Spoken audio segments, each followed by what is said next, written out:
الحمد لله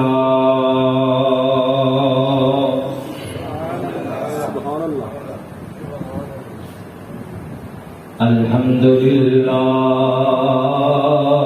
رب العالمين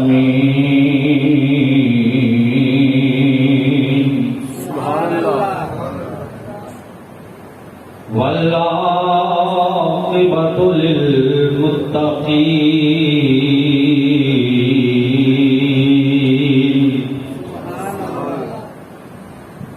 والصلاة والسلام على سيد الأنبياء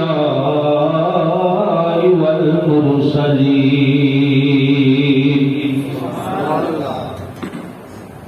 وأصحابه الهادين المهديين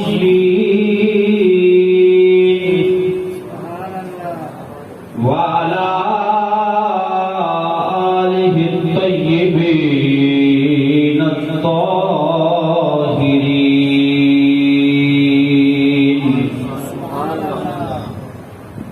وأولياء ملته وعلماء أمته وأهل سنته أجمعين سبحان الله. أما بعد فأعوذ بالله من الشيطان الرجيم. بسم الله الرحمن الرحيم.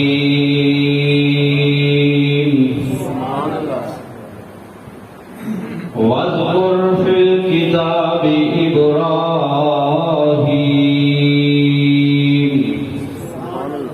إنه كان صديقا نبيا. آمنت بالله صدق الله مولانا العظيم وصدق رسوله النبي الكريم الأمين. الصلاة والسلام عليك يا رسول الله وعلى آلك وأصحابك يا حبيب الله. الصلاة والسلام عليك يا نبي الله وعلى آلك وأصحابك يا خاتم النبيين. مولاي صل وسلم دائما أبدا على حبيبك الخلق كلهم. مولاي صل وسلم دائما أبدا على حبيبك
گزشتہ 2 جمعوں سے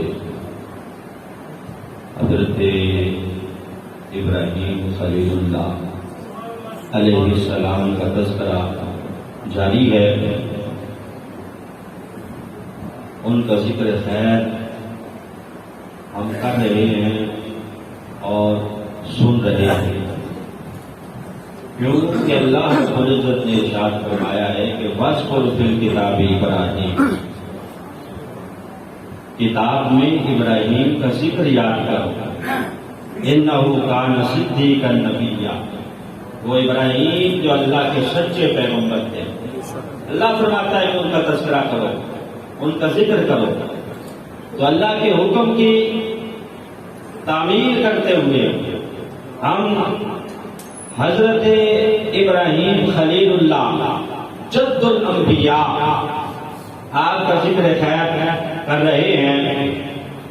گزشتہ جمعہ المبارک کو میں عرض کر رہا تھا کہ حضرت ابراہیم خلیل اللہ کو نار نمرود میں ڈالا گیا. نمرود کی آگ میں جب ڈالا گیا 40 دن آپ نے وہاں گزارے، لیکن اللہ نے آپ کو اس امتحان میں بھی کامیابی عطا فرمائی. جان سے بڑھ کر تو کوئی چیز پیاری نہیں ہے. بڑی بڑی قیمتی چیزیں ہوتی ہیں لیکن جان سے بڑی کوئی چیز نہیں ہے. حضرت ابراہیم مطمئن ہیں، اطمینان کے ساتھ ہیں. آگ میں ڈالا جاتا ہے، گل و گلزار ہوتی ہے. آپ 40 دن گزار کے نکلتے ہیں. بعد میں جب پوچھا جاتا ہے، لوگ کہتے ہیں کہ ابراہیم ساری زندگی امتحان دیتے رہے ہو، کوئی سکھ کے دن گزارے ہیں، موجیں بھی کی ہیں؟ تو آپ فرمایا کرتے تھے موجیں وہی کی ہیں جو آگ کے اندر دن گزارے ہیں. جو آگ میں دن گزارے ہیں ان جیسے دن کوئی نہیں. تو اللہ نے اس امتحان میں بھی کامیابی عطا فرمائی. آگ میں آپ کو ڈالا گیا، آپ کامیاب ہوئے. نمرود پریشان ہوا، اس کو شکست ہوئی. اب وہ لوگوں کی توجہ اپنی طرف کرنے کے لیے گائے ذبح کر رہا ہے، ہزاروں بکریاں ذبح کر رہا ہے، لوگوں کی دعوت کر رہا ہے تاکہ لوگ میرے ساتھ جڑے رہیں. لیکن آپ کا یہ معجزہ دیکھ کر، اللہ کی شان دیکھ کر پورا 1000 لوگ اس وقت کے جو تھے انہوں نے حضرت ابراہیم کا کلمہ پڑھا اور ابراہیم کی ملت میں داخل ہو گئے. نمرود خاک و خاستہ ہوا، پریشان ہوا. میں نے گزشتہ جمعہ میں عرض کیا تھا کہ 800 سال اس نے عمر پائی ہے. 400 سال تو اس نے گزارے بڑے شاہانہ گزارے. لیکن جو اللہ کے نبی کا گستاخ ہو پھر اللہ جب پکڑتا ہے تو پھر ایسا پکڑتا ہے کہ اس کے اوپر خدشے اڑ جاتے ہیں. اللہ نے جب عذاب نازل کیا نمرود پر، اس کی قوم پر، تو کسی بڑی چیز کا نہیں بلکہ مچھروں کا عذاب، مچھروں کی صورت میں عذاب اللہ نے نازل کیا. مچھر اتنے آئے آندھیوں کی شکل میں. لکھا ہے تاریخ میں کہ سورج کی کرنیں چھپ جاتی تھی جب مچھروں کے جھنڈ آ کے اس قوم کے اوپر ٹوٹ پڑتے تھے. اور وہ اتنے زہریلے تھے کہ اس قوم کا جو بھی فرد ہوتا اس کا سارا گوشت کھا جاتے، ڈھانچہ ہڈیوں کا باقی رہ جاتا. اللہ رب العزت کا انتقام ہے کہ چھوٹے سے مچھر تھے، اللہ کے نبی کے گستاخوں کو اللہ رب العزت نے تباہ کیا کہ پورا گوشت اوپر سے نچوڑ لیتے، کھا لیتے، ہڈیوں کا ڈھانچہ باقی رہ جاتا. اب 800 سال نمرود کی عمر ہے، 400 سال تو اس نے سجدے کروائے، جو آتا اس کے دربار میں سجدہ کر کے آتا. اب باقی 400 سال کس طرح گزارے؟ ایک مچھر ناک میں گھس گیا، ناک میں، اور وہ دماغ میں جا کے جب اندر اس نے ہلچل مچائی تو اس کو چین نہیں آتا، نہ دل کو چین آتا، نہ رات کو چین آتا. پریشان رہتا کہ کوئی میری جان چھڑائے. پہلے دربار میں آنے کا قانون یہ تھا کہ جو آئے سجدہ کر کے آئے. اب قانون یہ ہے کہ ایک بڑا سا لتر رکھا ہوا ہے دروازے پہ، جو آئے وہ لتر اٹھا کے نمرود کی ٹینٹ پہ 10 لتر لگائے اور پھر اندر آئے. اس کے سر پہ لگائے، کیونکہ جب سر پہ وہ جوتا پڑتا تو تھوڑی دیر کے لیے فاقہ ہوتا، مچھر بیٹھ جاتا تو تھوڑی دیر اس کو آرام ہوتا، جب وہ جوتے کا اثر ختم ہوتا پھر مچھر اندر جب ہلچل مچاتا تو بے چین ہوتا۔ اب اللہ نے فرمایا کہ تو نے 40 سال سجدے کروائے ہیں، اب 40 سال ذلت کی زندگی گزار، جو آتا ہے چھتر اٹھاتا ہے، اٹھا کے اس کے سر میں برساتا ہے، 10 لتر اس کو پڑتے ہیں، پھر وہ اندر آتا ہے۔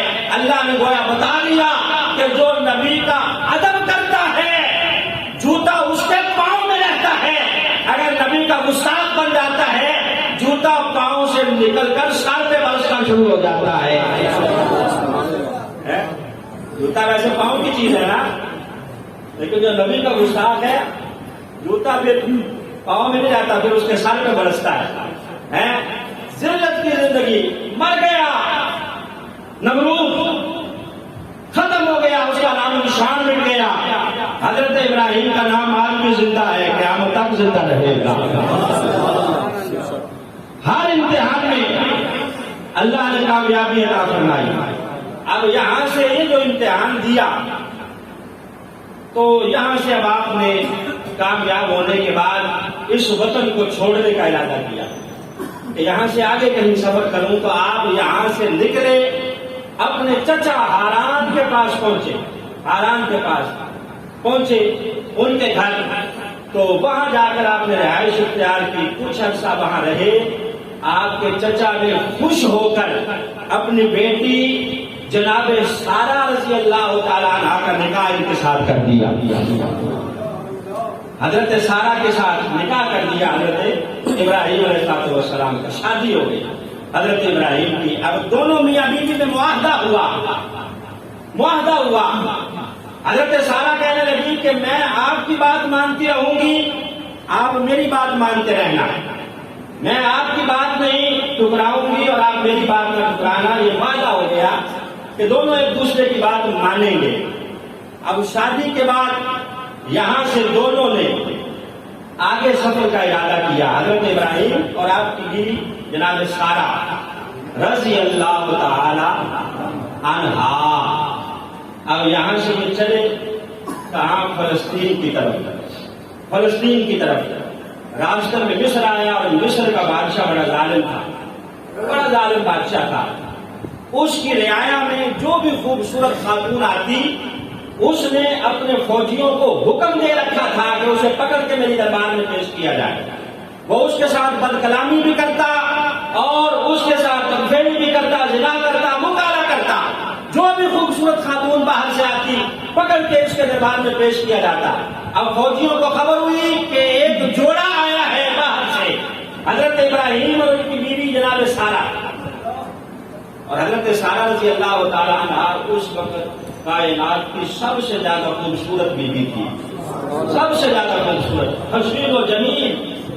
حضرت یوسف علیہ السلام کا حسن مشہور ہے نا، اللہ نے 10 حصے کیے حسن کے، ایک حصہ پاس رکھا، ساری کائنات کو دیا، اور 9 حصے حضرت یوسف کو عطا فرمایا۔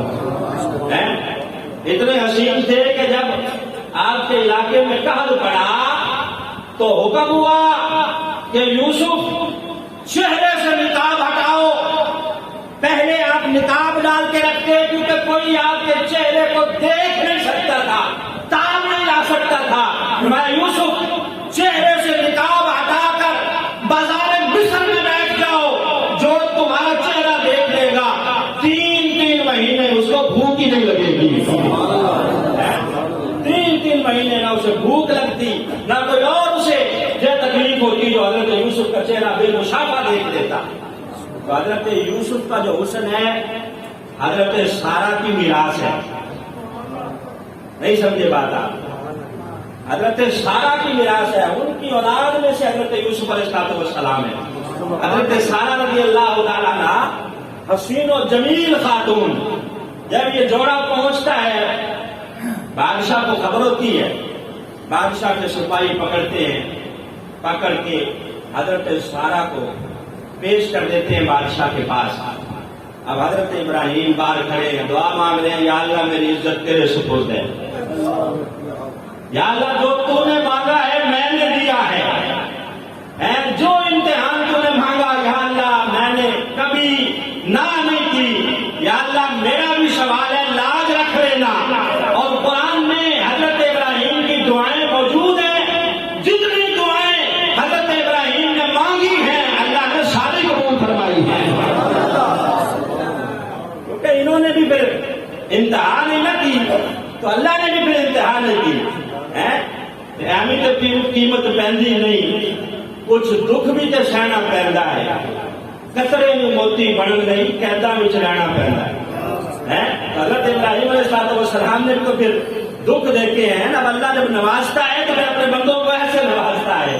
حضرت سارا پہنچی جب بادشاہ کے پاس، بادشاہ نے دست درازی تو کرنا چاہیے، حضرت سارا نے آسمان کی طرف سر اٹھایا تو بادشاہ کے دونوں ہاتھ چھل ہو گئے، منہ سے جھاگ نکلنے لگی، پریشان ہو گیا۔ فالج کا جو اٹیک ہوا، ہاتھ باندھ لیے کہ ایک دفعہ معاف کر دو، دوبارہ یہ ضرورت نہیں کروں گا۔ اب معاف کرنا تو اس خاندان کے گھر کی ریت رہا ہے، ریت رہا ہے، کہا معاف کیا۔ اب معافی تو ملی تو انسان کی فطرت ہے، جب پریشان ہوتا ہے پھر رب کو یاد کرتا ہے، جب خوشحال ہوتا ہے نا پھر وہی پرانا رنگ ڈھنگ، پھر وہی چال ڈھال۔ اب دوبارہ جب صحت مند ہوا پھر دست درازی کرنا چاہیے۔ سیدہ سارا نے پھر آسمان کی طرف دیکھا، پھر وہی حال۔ اس نے کہا اب چھوڑ دو، دوبارہ نہیں، دوبارہ پھر آپ نے معاف کیا، تیسری مرتبہ پھر اس نے یہی کام کیا تو حضرت سارا نے پھر اسے دعائیں ضرب دی، بددعا دی، پھر وہی حال ہوا۔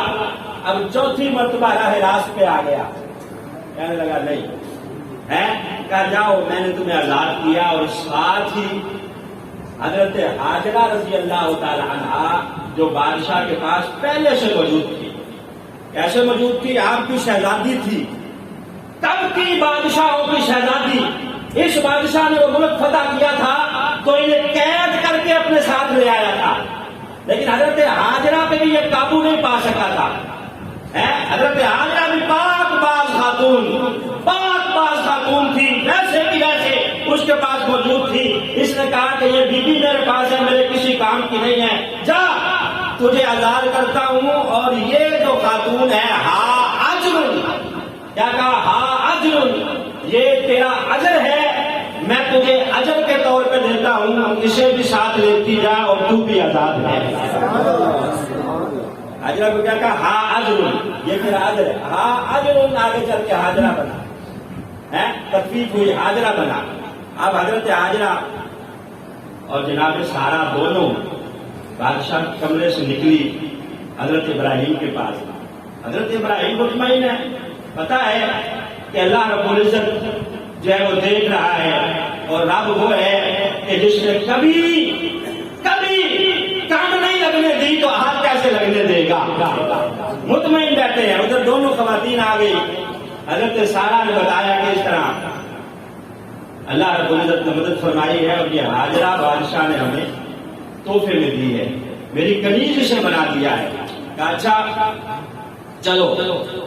اب آگے سفر شروع ہوا، فلسطین پہنچے۔ کہاں پہنچے بھائی؟ فلسطین۔ کہاں پہنچے؟ اب وہاں جا کے ڈیرے لگا لیے حضرت ابراہیم علیہ السلام نے۔ وقت گزرتا جا رہا ہے، اللہ نے آپ کو مال و زر سے نوازا، وہاں کے لوگوں نے زمینیں دی آپ کو اور آپ کا بڑا اچھے طریقے سے استقبال کیا ہے۔ آپ کے پاس اب مال و زر اتنا ہے، ہزاروں گائیں ہیں، ہزاروں بکریاں ہیں، جو آپ کا ریوڑ ہے، آپ ان بکریوں کو چلاتے ہیں، گاؤں کو چلاتے ہیں، دن گزر گئے ہیں۔ جب اللہ نے اپنا خلیل بنانا چاہا، فرشتوں سے کہا کہ فرشتوں میں نے فلاں بندے کو زمین پہ اپنا خلیل بنا لیا ہے۔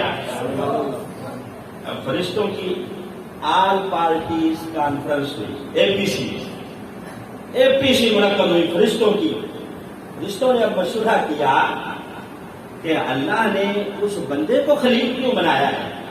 ہم فرشتے کے مر گئے تھے، ہم کم ہیں، ہم میں سے کسی کو خلیل بنا لیتا، ہم ہر وقت اس کی عبادت کرتے ہیں، وہ تو ہر وقت اپنے ریوڑ کے پیچھے بھاگتا رہتا ہے۔ اب فرشتوں نے عرض کی یا اللہ اس بندے کو خلیل کیوں بنایا ہے؟ ہمیں چن لیتا، ہم تیری عبادت کرنے والے، شب و روز تیری بارگاہ میں سر ہم جھکائے رکھتے ہیں، وہ تو کبھی گاؤں کے پیچھے، کبھی بکریوں کے پیچھے۔ اللہ رب العزت نے ارشاد فرمایا کہ فرشتوں ٹھہر جاؤ، سچائی تجربے کی محتاج ہوتی ہے، ایسے ہی فتوا نہ لگاؤ، جاؤ ذرا جا کے دیکھ کے آؤ میرے اس بندے کو۔ اب فرشتوں نے اپنا ایک نمائندہ مقرر کیا، کہا یا اللہ کس طرح آزمائیں؟ کہا جاؤ اپنا کوئی نمائندہ بھیجو، اس کے پاس جا کے آزماؤ، دیکھو کہ وہ کیا کر رہا ہے۔ فرشتوں نے جناب جبریل کو اپنا نمائندہ بنایا کہ تم جاؤ اور جا کے ذرا دیکھ کے آؤ کہ کیا واقعہ ہی اس میں یہ خوبی ہے کہ وہ اللہ کا خلیل بنے۔ اب حضرت جبریل آئے انسانی صورت میں، جناب ابراہیم اپنی گائیں بکریاں چرا رہے ہیں، ریوڑ چرا رہے ہیں پہاڑ کے اوپر، یہ نیچے حضرت جبریل کھڑے ہیں اور کھڑے ہو کے انہوں نے صدا لگائی۔ کیا صدا لگائی؟ اللہ اکبر اللہ اکبر، لا الہ الا اللہ واللہ اکبر، اللہ اکبر وللہ الحمد۔ اللہ کا نام بلند کیا تو حضرت ابراہیم نے بجائے اس کے کہ آہستہ آہستہ پہاڑ سے اترے، وہیں سے چھلانگ لگا دی اور آ کے دوڑ رہے ہیں کہ کس نے میرے محبوب کا نام لیا ہے؟ کون ہے جس نے اس رب وحدہ لا شریک کا ذکر کیا ہے؟ ادھر بھاگ رہے ہیں، ادھر بھاگ رہے ہیں، دیکھا ہے حسین و جمیل شخص کھڑا ہے، خوبصورت وجیح چہرے والا، کہا تو نے لیا ہے میرے رب کا نام؟ کہا ہاں میں نے لیا ہے۔ جبریل کہنے لگے میں نے لیا ہے۔ کہا ایک مرتبہ دوبارہ نہیں لیتا؟ مزہ بڑا آیا ہے۔ کہا دوبارہ مفت میں نہیں لوں گا، مفت میں مزے نہیں، مولوی صاحب مزہ بڑا آیا ہے۔ کہا مفت میں نہیں، دوبارہ مفت میں نہیں۔ کہا پھر کیا کروں؟ کہا یہ جو تیری بکریاں ہیں نا بکریاں، ان میں سے تیسرا حصہ میں لوں گا، پھر دوبارہ نام لوں گا۔ آئے تو تھے آزمانے کے لیے، کہا کوئی بات نہیں لے لو، تیسرا حصہ لے لو۔ اب دے دیا تیسرا حصہ، پھر صدا لگائی وہی اللہ اکبر اللہ اکبر۔ اسی نہ پڑھے ارے بات پولیس کھڑی ہے، اور قسم ہے میں نے یہ تکبیر پڑھتے ہوئے کسی بندے کو مرتے نہیں دیکھا۔ آپ مر نہیں جائیں گے، پڑھ لیں، اللہ کا نام لے لیں، اللہ اکبر اللہ اکبر، لا الہ الا اللہ واللہ اکبر، اللہ اکبر وللہ الحمد۔ مزہ آیا حضرت ابراہیم کو، بکریاں کا تیسرا حصہ دے چکے۔ کہا جناب ایک مرتبہ پھر نہیں لیتے؟ لے لیں گے، ہے کچھ دینے کے لیے؟ کہا ہے، کیا لوگے؟ کیا جتنی بکریاں بچی ہیں آدھی لوں گا، پھر دوبارہ نام لوں گا۔ کوئی بات نہیں، آدھی بکریاں دی، پھر اللہ کا نام حضرت جبریل نے بلند کیا، صدا لگائی۔ کہا بڑا مزہ آیا ہے، کہا پھر لو۔ کہا کیا دو گے؟ کہا جو ریوڑ بچا ہے سارا دوں گا، ایک مرتبہ لو۔ صدا بلند کی، حضرت ابراہیم کو مزہ آیا، چس آئی۔ کہا جبریل دوبارہ لو۔ کہا دوبارہ۔ کہا اب کیا دو گے؟ اب تو پاس ہی کچھ نہیں ہے۔ کہا یہ جو ریوڑ تم نے لیا ہے اس کو چلانے کے لیے نوکر چاہیے کہ نہیں؟ یہ مجھ سے بڑا مانوس ہے، نیا نوکر رکھو گے تو شاید اس کے قابو میں یہ ریوڑ نہ آئے، اس کو چلانے کے لیے بھی تو آخر کوئی چاہیے نا۔ مجھے پاس رکھ لو، تنخواہ نہ دینا، بس کبھی کبھی میرے یار کا نام لیتے رہنا۔ جناب جبریل نے پھر نام بلند کیا، بلند کر کے کہا السلام علیکم، چل دیے۔ کہا بکریاں تو لیتا جا۔ کہا تیری بکریاں تجھے مبارک، ہم تو صرف آزمانے آئے۔ جا کے فرشتوں نے اعلان کیا کہ واقعی وہی بندہ ہے جو رب کا خلیل بننے کے قابل ہے۔ اللہ نے اگر اسے خلیل بنایا ہے تو رب جانے، اس کا کام جانے۔ وقت گزرتا جا رہا ہے، 90 سال ہو گئے، زندگی کا عرصہ گزر گیا، دعا مانگ رہے ہیں ربی حبلی من الصالحین، یا اللہ مجھے صالح بیٹا عطا کر دے، اولاد عطا کر دے، صالح بیٹا عطا کر دے۔ یہ اولاد ایسا میٹھا میوہ ہے، نبی مانگتے رہے ہیں۔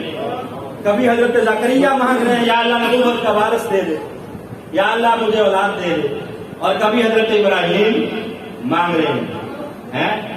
میاں صاحب فرماتے ہیں نا کہ سکھ پترانی ڈاڈی لوگوں اے دسیا لوگ سیانے، اے میوہ نبیاں بھی منگیا کر کر عذر بہانے۔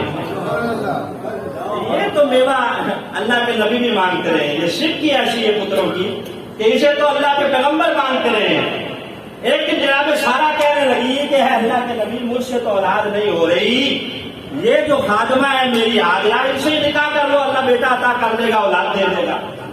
اب خود ہی مشورہ دیا، آپ نے کر لیا، پھر دعا مانگ رہے ہیں ربی حبلی من الصالحین۔ اور علماء کرام فرماتے ہیں جس کے گھر اولاد نہ ہو تو یہ دعا مانگے حضرت ابراہیم کی، اللہ اولاد عطا فرمائے گا۔ میاں بیوی 313 مرتبہ رات کو دعا مانگا کریں ربی حبلی من الصالحین، ربی حبلی من الصالحین۔ اب نکاح ہو گیا جناب حاجرہ سے، اللہ نے فرمایا وبشرناہ بغلام حلیم، ابراہیم جا ہم تجھے حلم والے بیٹے کی بشارت دیتے ہیں۔ حلم والا بیٹا، حلیم بیٹا تجھے عطا کیا۔ اب حضرت حاجرہ حاملہ جو ہوئی تو آپ کا ظاہر ہے اب تھوڑی سی توجہ ان کی طرف زیادہ ہو گئی۔ جناب سارا بے شک نبی کے گھر میں ہے تو خاتون ہی نا، اور خاتون سوکن برداشت نہیں کرتی ہے، ایسا ہی ہے نا۔ اب جب تھوڑی سی توجہ زیادہ ہوئی نا اس طرف، تو سوچا کہ میں اس کے جسم کا کوئی حصہ کاٹ دوں، منت مانگ لی غصے میں آ کر، تاکہ یہ تھوڑی سی بدصورت نظر آئے۔ جب غصہ ٹلا تو جناب ابراہیم سے کہا میں تو منت مانگ بیٹھی ہوں کہ ان کے جسم کا کوئی حصہ کاٹوں تو اب کیا کروں؟ تو حضرت ابراہیم کہنے لگے ایسا کرو ان کے کانوں میں سوراخ کر دو، تمہاری منت بھی پوری ہو جائے گی، قسم بھی پوری ہو جائے گی، اور کچھ حصہ کٹے گا بھی نہیں، سوراخ کانوں میں کر دو۔ اب کانوں میں اور ناک میں سوراخ جو کیا جناب سارا نے، تو حضرت حاجرہ نے جب یہ سوراخ دیکھے تو بیچ میں بالیاں ڈال دی۔ بالیاں، یہ پہلے خاتون ہے جنہوں نے بالیاں ڈالی ہیں، تو بالیاں ڈالنا حضرت حاجرہ کی سنت ہے۔ اب بالیاں جو ڈالی تو پہلے سے زیادہ خوبصورت نظر آنے لگی۔ ناک میں بھی ڈال لیا کوکا، کیا کہتے ہیں آپ اس کو پنجابی میں؟ کوکا ہی ہے نا، کوکا ڈال دیا ناک میں، تو اب پہلے سے زیادہ حسین و جمیل خوبصورت نظر آئی۔ ادھر اللہ نے بیٹا بھی عطا کر دیا، اور بیٹا بھی وہ جس کی پیشانی میں نور مصطفیٰ چمک رہا ہے۔ ہر طرف ہاتھ بڑھتی گئی جناب حاجر اور حضرت اسماعیل کی طرف۔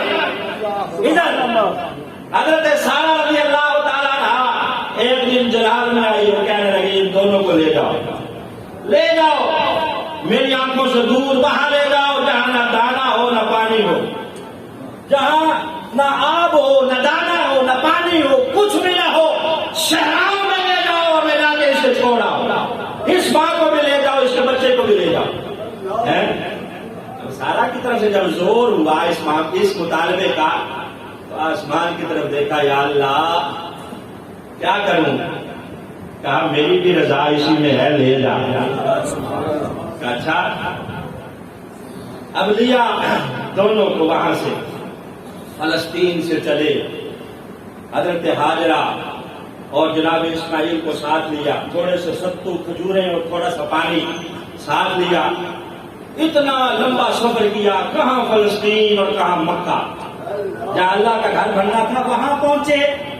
وہاں جو پہنچے تو قرآن نے اسے وادی غیر ذی زر کہا ہے، کہ ایسی وادی جو ریگستانی ریگستان ہے، پتھروں کی سرزمین ہے، جہاں نہ پانی ہے نہ دانا ہے نہ یہاں پھل ہے نہ کوئی اور چیز ہے۔ جب یہ جگہ آئی، پیالہ نما جگہ تھی، پیالہ نما، ایک پہاڑیاں اور درمیان میں یہ جگہ ہے جہاں جب چھوڑ کے جانے لگے تو سیدہ حاجرہ نے پورے راستے نہیں پوچھا کہ میرے سرکار کہاں لے کے جا رہے ہو.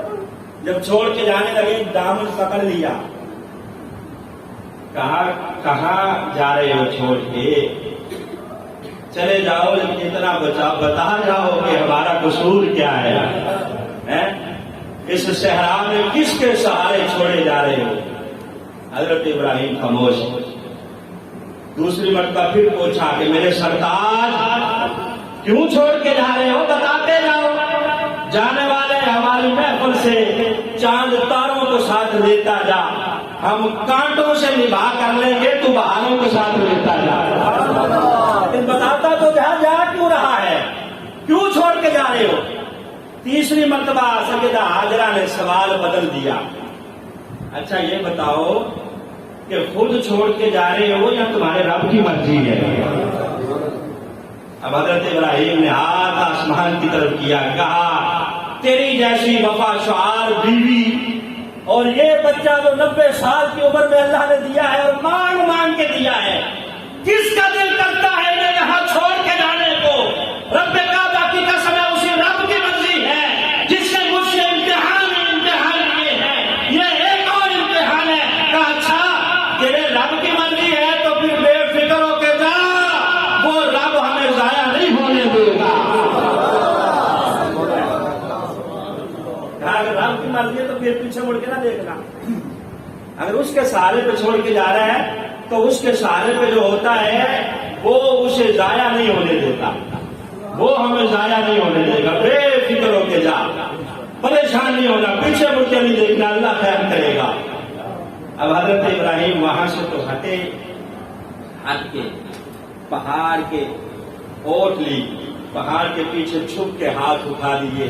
ربنا انی اسکنت من ذریتی بواد غیر ذی زرع عند بیتک المحرم ربنا لیقیموا الصلاۃ فاجعل افئدة من الناس تهوی الیہم وارزقهم من الثمرات لعلهم یشکرون.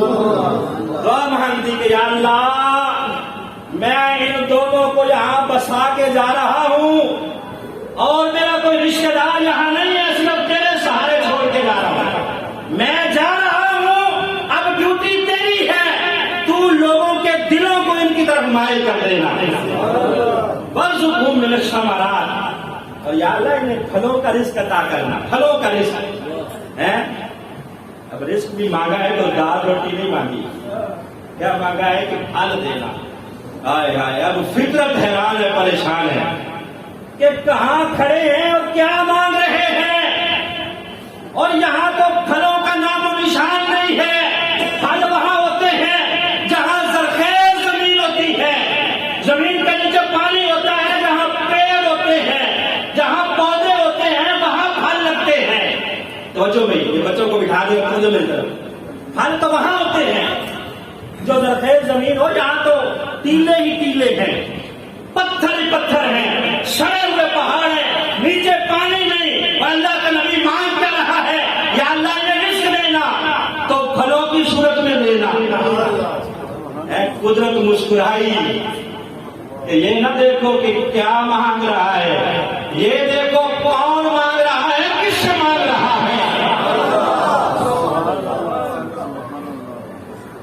حضرت ابراہیم کی دعا کا اثر کیا ہوا؟ آپ میں سے اکثر لوگ ماشاءاللہ گئے ہوں گے اللہ کے گھر کی زیارت کرنے. ایسا اثر ہوا ہے کہ ویسا پھل یہاں بھی نہیں ملتا جیسا وہاں ملتا ہے کہ نہیں؟ ایسے بے موسمی پھل وہاں ملیں گے اور ذائقہ اتنا اچھا کہ کیلا آپ یہاں بھی کھاتے ہیں وہاں بھی آپ کھائیں. اسپیکر نہیں لگا ہوگا کہ پاکستان کا بنا ہوا ہے یا پاکستان سے آیا ہے. بنا تو ظاہر اللہ نے بنایا ہے کہ پاکستان سے امپورٹ ہو کے آیا ہے، اسٹیکر لگا ہوگا، لیکن آپ کھائیں گے تو خدا کی قسم ہے یہاں وہ ذائقہ نہیں ہے جو وہاں اللہ نے ذائقہ رکھا ہے.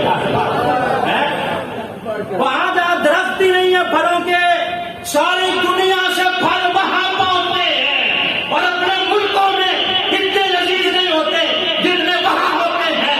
رب کعبہ کی قسم ہے جب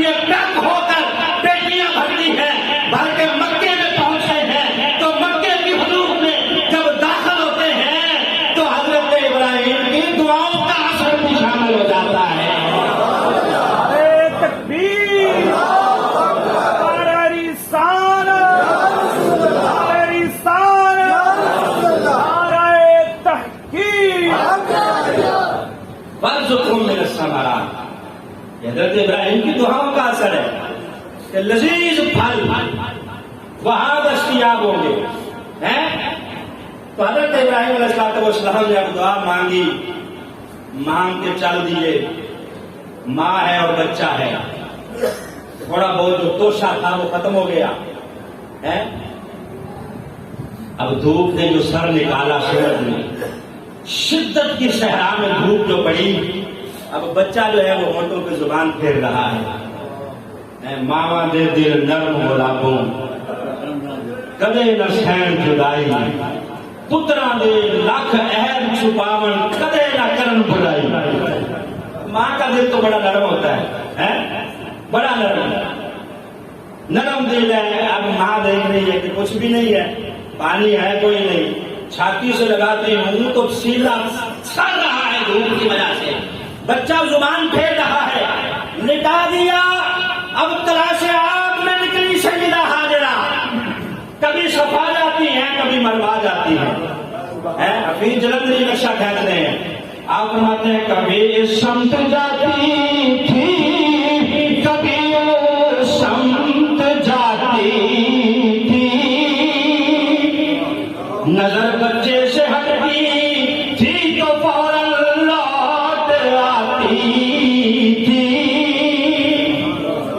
قریب آئی تو پر کھولے ہوئے جبریل کو پایا، تلے پاؤں کے اسماعیل ایک چشمہ نظر آیا۔ قریب آئی تو پر کھولے ہوئے جبریل کو پایا، تلے پاؤں کے اسماعیل ایک چشمہ نظر آیا۔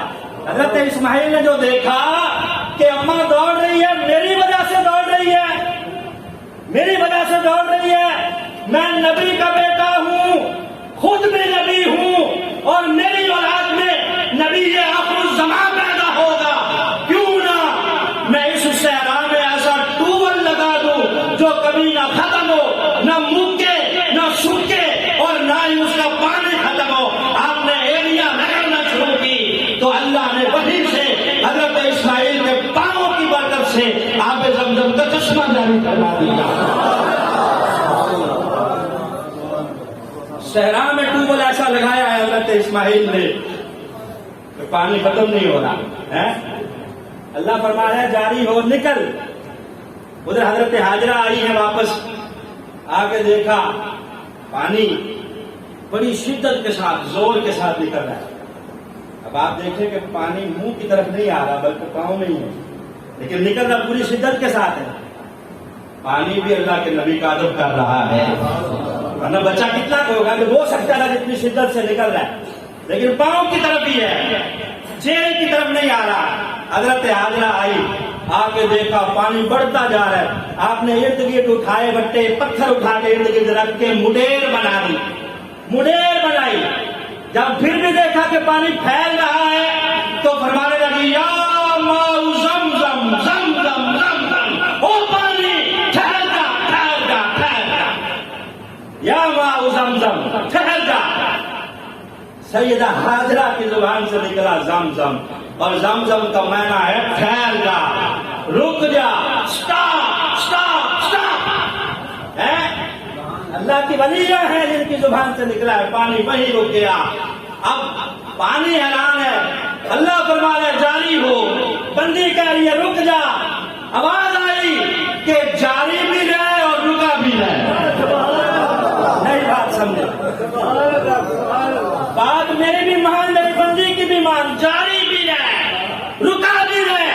اب کتنے چشمے آپ نے دیکھے ہوں گے کائنات میں، کبھی پانی سوکھ جاتا ہے، کبھی ختم ہو جاتا ہے، کبھی بڑھ کے ارد گرد پھیل جاتا ہے، لیکن یہ چشمہ ایسا ہے جاری بھی ہے، رکا بھی ہوا ہے۔ نبی یہ بات فرماتے ہیں، میری اماں اگر کہتی نہ کہ زمزم رک جا تو پانی ایسا پھیلتا کہ پوری دنیا میں پھیل جاتا، پھر جاری ہو جاتی۔ اگر میری اماں زمزم نہ کہتی ہے، اس پانی کا ادب اتنا ہے کہ باقی دنیا کے سارے پانی بیٹھ کے پینے کا حکم ہے، اس پانی کو جب بھی پینا ہے کھڑے ہو کے پینا ہے۔ کیوں پینا ہے؟ کیوں؟ تبرک ہے نا، حضرت اسماعیل کے پاؤں کا تبرک ہے۔ داتا صاحب سے تبرک لے آئے تو کہتے ہیں شرک ہو گیا، شرک ہے، یہ کیا اٹھا کے لے آئے ہو؟ امام بری چلے جائیں، گولڑا شریف چلے جائیں، وہاں سے تبرک لے آئے تو کہیں گے یہ تو تبرک یہ کیا ہے، یہ تو شرک ہو گیا۔ خود جائیں گے وہاں ٹینڈ کے اوپر 20 کلو کی بوتل رکھی ہوئی ہوگی، اب آپ پوچھیں کہ یہ کیا ہے؟ یہ تبرک نہیں ہے۔ اور اس پانی کا کمال کیا ہے؟ حضرت اسماعیل کے اس میں قدم چومے ہیں، اللہ نے تبرک بنا دیا ہے اور پوری دنیا میں سے پھیلا دیا ہے۔ جو بھی حاجی جاتا ہے اس وقت تک محلے والے اسے حاجی نہیں کہتے جب تک پانی نہیں لے کے آتا ہے۔ حاجی کروانے کے لیے آب زمزم لانا ضروری ہے، زمزم لاتا ہے تو حاجی کہلواتا ہے، ورنہ مانتا کوئی نہیں، کہتا یہی کراچی سے ہو کے آ گیا ہے۔ تو اللہ نے بتا دیا کہ ولیوں کے مزارات سے تبرک لانے والوں کو، تان و تشریح کا نشانہ بنانے والوں، ایک دن تمہیں یہاں سے تبرک لے جانا پڑے گا۔ یہ تبرک ہی ہے نا، اللہ کے نبی کے قدموں سے نکلا ہے۔ بے شک آپ نے کہا کہ رک جا، رک گیا، ویسے نہیں پھیلا، اس طرح پھیل رہا ہے، پوری دنیا میں لے جایا جا رہا ہے، نہ ختم ہو رہا ہے، نہ جو ہے کوئی اس کے اوپر روک ہے نہ ٹوک ہے، ہر کوئی لے جا رہا ہے۔ اور پھر وہاں حاجی جب چکر لگاتا ہے تو لگا کے پھر پیتا بھی ہے، اور پینے کے بعد ادھر چھینٹے مار رہا ہے، ادھر مار رہا ہے، ادھر مار رہا ہے۔ اب یہ کیا ہے؟ یہ تبرک ہے نا۔ اس سے کیا ہوگا ایسا کرنے سے؟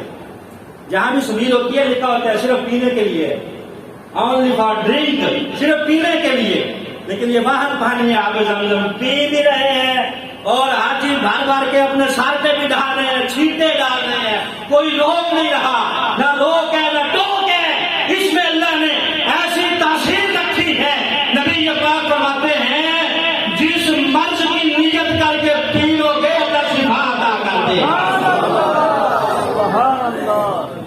شفا عطا کر دے گا۔ بیمار جاتے ہیں یہاں سے بیماریاں لے لے کر، جنہیں منع کیا ہوتا ہے ڈاکٹرز نے کہ یہ چیز نہیں کھانی، یہ نہیں کھانی، جب جانے لگتے ہیں ڈاکٹر بھی کہہ دیتا ہے وہاں جا کے جو مرضی کھانا ہے، آب زمزم پیتے رہنا، وہ آب شفا ہے، اس سے شفا ملے گی۔ لیکن اف ہے سعودی گورنمنٹ نے کہ کورونا کے ڈر کی وجہ سے حاجی بند کر دیا، جہاں شفا مل رہی تھی وہاں کیا ڈر ہے؟ وہاں تو شفا مل رہی تھی، وہ تو شفا کا مرکز ہے، وہ تو شفا کا مرکز ہے۔ اقبال نے کہا تھا کہ یہ سعودی بھی مثل یہودی ہے عذاب، کعبے کی کمائی سے پیتے ہیں شراب۔ اقبال نے کہا، میں صرف سنانے کا مجھے نہیں، اقبال نے کہا کہ یہ سعودی بھی مثل یہودی ہے عذاب، کعبے کی کمائی سے پیتے ہیں شراب۔ اتنے ڈرپوک ان آقاؤں کو خوش کرنے کے لیے اللہ کے گھر کو تالے لگا دیے کہ صرف 60,000 بندہ آئے گا حج کرنے کے لیے۔ پہلے لاکھوں حجاج کرام جاتے تھے، پوری دنیا سے اللہ کے گھر کا حج کر کے آتے تھے، وہاں تو پابندی ہے۔ کل میں نے ایک کلپ دیکھا سوشل میڈیا پہ، یورپ کا ہو رہا ہے کہیں یورپ میں، اتنے لوگ ہیں وہاں اکٹھے ہوئے، نہ کوئی سوشل ڈسٹینس ہے، نہ کوئی جو ہے وہ کسی قسم کا کسی نے ماسک لگایا ہوا ہے، نہ کسی بھی SOPs کا احترام ہے، ارد گرد جمع ہے، اکٹھے ہوئے ہیں۔ کیوں جی؟ یورپ کا ہو رہا ہے، تو وہاں کرونا شریف نہیں تشریف لا رہے، صرف کرونا دیکھ کے آتا ہے کہ اللہ کا گھر کعبۃ اللہ جو مسجد میں ہی آنا ہے۔ خدا کا خوف کرے کوئی یہ حکمران ہمارے اور سعودی گورنمنٹ والے کہ وہاں تو اللہ نے شفا دینی، وہ آگے زمزم پیے، انشاءاللہ اللہ شفا عطا فرمائے گا۔ اور ٹائم کافی ہو گیا ہے، الحمدللہ۔